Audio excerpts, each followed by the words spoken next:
Dear students, आज हम लोग एक नया सेशन लेके आए हैं। इसमें हम लोग जो लास्ट लेक्चर लिया था कॉम्प्लेक्स नंबर में सर्कल का किस तरह से इक्वेशन फाइंड करते हैं, उसी पे बेस्ड आज हम लोग न्यूमेरिकल्स को देखेंगे कि किस तरह से हम लोग जो प्रीवियस लेक्चर लिया था उस पे बेस्ड न्यूमेरिकल्स को हम लोग बनाएंगे। तो चलिए सेशन को शुरू करते हैं। और आज का सेशन आपके लिए काफी इंपॉर्टेंट होने वाला है, क्योंकि लास्ट क्लास में हम लोगों ने कॉम्प्लेक्स नंबर का जो लास्ट लेक्चर लिया था इसमें हम लोगों ने किस तरह से कॉम्प्लेक्स नंबर में सर्कल का इक्वेशन को फ्रेम करते हैं या सर्कल के इक्वेशन को फाइंड करते हैं उसको हम लोगों ने देखा था। लेकिन कोई भी चीज को अगर आप थ्योरी पढ़ते हो तो उसको आपको प्रैक्टिकल करना पड़ता है, यानी उस पर बेस्ड क्वेश्चंस करने पड़ते हैं। तो आज हम लोग क्वेश्चंस देखेंगे जो प्रीवियस लेक्चर पढ़ा था कि कैसे वो टॉपिक को हम लोग यहाँ पर में अप्लाई करते हैं। तो आप इस सेशन पे शुरू से अंत तक बने रहिए। एंड इस सेशन को अगर आपको अटेम्प्ट करना है तो मेरा ये आपसे रिक्वेस्ट है कि आप इस सेशन को पेन एंड पेपर में अटेम्प्ट करिए। आपको बहुत ही इंटरेस्टिंग आज हम लोग एग्जांपल्स देखेंगे एंड बहुत अच्छे तरीके से इसको रिलेट करेंगे कि आपको जो है एक तरह से फील आएगा, कोऑर्डिनेट ज्योमेट्री का एंड कॉम्प्लेक्स नंबर दोनों का फील आएगा एंड बहुत मजा आएगा। तो चलिए इस तरह से शुरू करते हैं।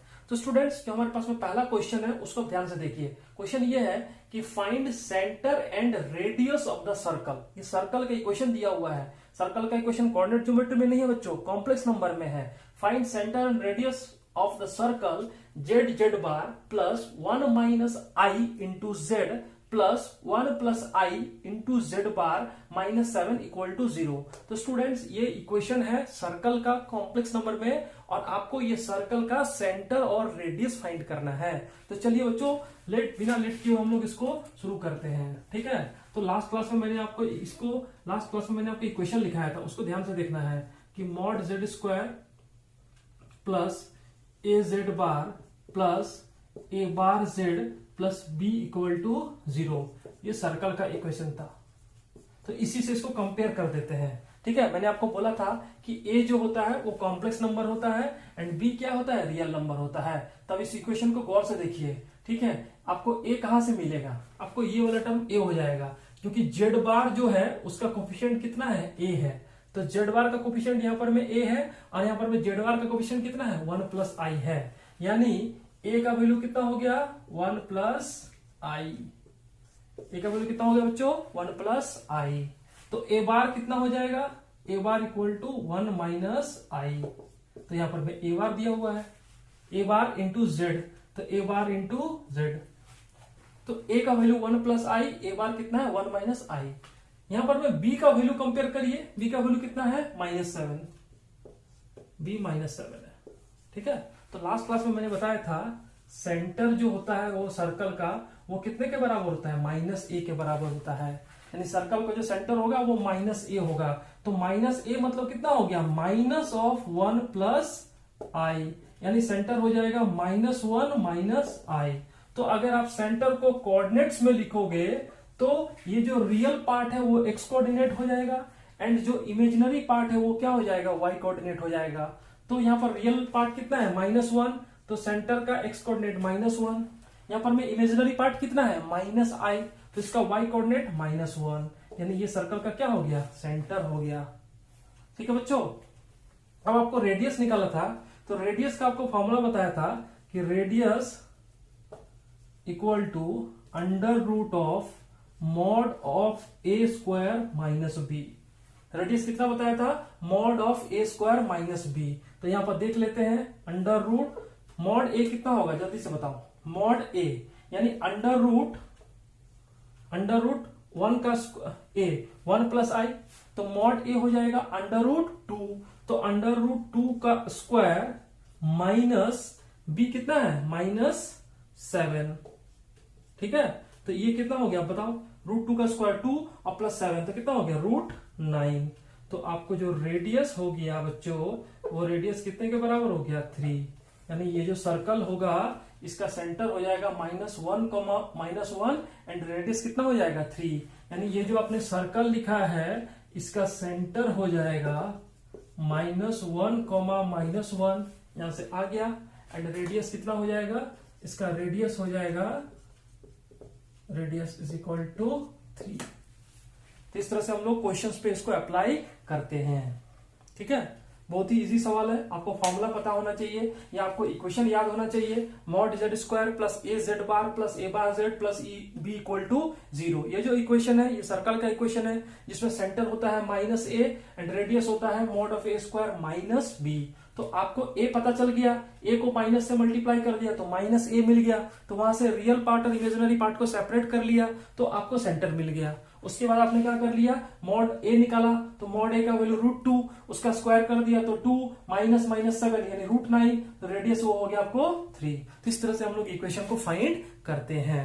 ठीक है, तो आप इसको नोट डाउन कर लीजिए और इस तरह का कोई भी सवाल मिले तो आप इसको इस तरह से अटेम्प्ट ले सकते हैं।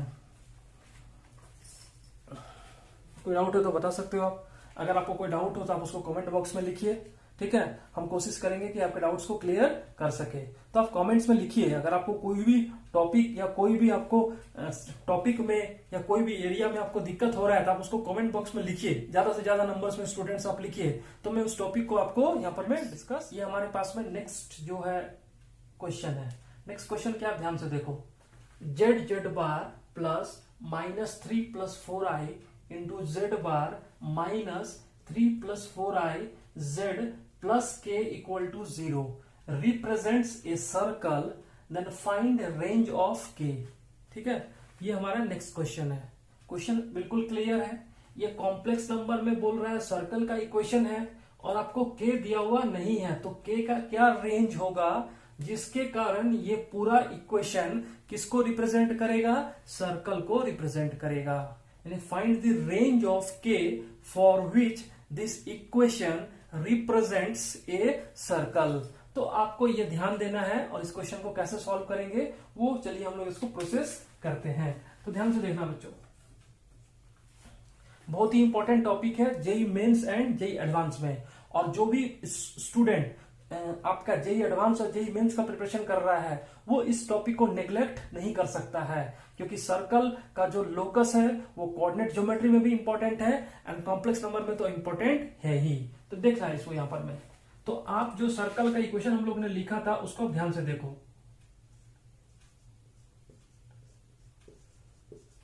इसी इक्वेशन का खेल है।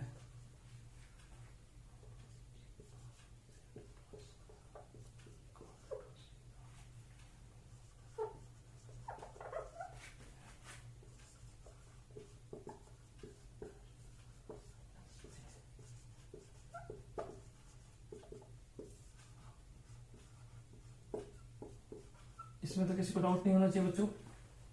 हम लोगों ने लास्ट क्लास में जो सर्कल का इक्वेशन लिखा था mod z square plus a z bar plus a bar z plus b equal to 0, ये सर्कल का इक्वेशन है। तो इसका सेंटर कितना होगा, -a कॉम्प्लेक्स नंबर है। -a क्या है, कॉम्प्लेक्स नंबर, और रेडियस हो गया mod of a square minus b. तो आप ये इक्वेशन और इन दोनों को कंपेयर करिए, इन दोनों को क्या करिए, कंपेयर करिए। तो यहाँ पर मैं देखो ध्यान से, यहाँ पर मैं जेड बार लिखा हुआ है बच्चों, जेड बार के बगल में कितना है, ए है, तो ए का वैल्यू कितना हो गया, -3 + 4i। ए का वैल्यू देखो ध्यान से। अच्छा, ये जो क्वांटिटी है इसको तो आप मॉड जेड स्क्वायर लिख ही सकते हो, जेड इंटू जेड बार, इसको क्या लिख सकते हो, मॉड जेड स्क्वायर लिख सकते हो। तो यहाँ पर मैं आप ध्यान से देखो कि ये जो टर्म है, ये जो कोफिशियंट है जेड बार का कोफिशियंट -3 + 4i, -3 + 4i, तो -3 + 4i कितना हो गया, ए हो गया। यानी अगर हम लोग इसको कंपेयर करें तो ए का वैल्यू कितना हो जाएगा, -3 + 4i, -3 प्लस कितना है, 4i हो गया। ठीक है, तो अगर आप इसको ध्यान से देखोगे तो यहां पर मैं जो मॉड ऑफ ए हो जाएगा वो कितने के बराबर हो जाएगा, 5। कैसे निकाला mod of a, equal to √-3 का स्क्वायर प्लस 4 का स्क्वायर। तो ये 16 + 9 कितना हो गया, 25। 25 का स्क्वायर रूट कितना हो गया, 5। तो आपने जो ए लिखा है इसका मॉड्यूलस कितना आ गया, 5 के बराबर आ गया। तो बच्चों और यहां पर में बी का वैल्यू कितना है, बी का वैल्यू आप बताओ, बी का वैल्यू कितना है आपके पास में, +k है। बी का वैल्यू कितना है, +k है। तो आपके पास में जो रेडियस आप निकाल रहे हो, अच्छा इस सर्कल का सेंटर तो रियल आ गया, इसका सेंटर का कोऑर्डिनेट कितना आ गया। अगर आप सेंटर की कोऑर्डिनेट निकालोगे तो सेंटर का कोऑर्डिनेट आ जाएगा, सेंटर जो हो जाएगा वो -a होता है, और -a यानी कितना हो जाएगा, तो ये हो जाएगा 3 - 4i। ठीक है, तो सेंटर हो जाएगा 3 - 4i। तो इस सर्कल का जो सेंटर हो जाएगा वो हो जाएगा 3, -4। ये जो सर्कल है इसका सेंटर हो जाएगा 3, -4। तो सर्कल का सेंटर तो आ ही गया।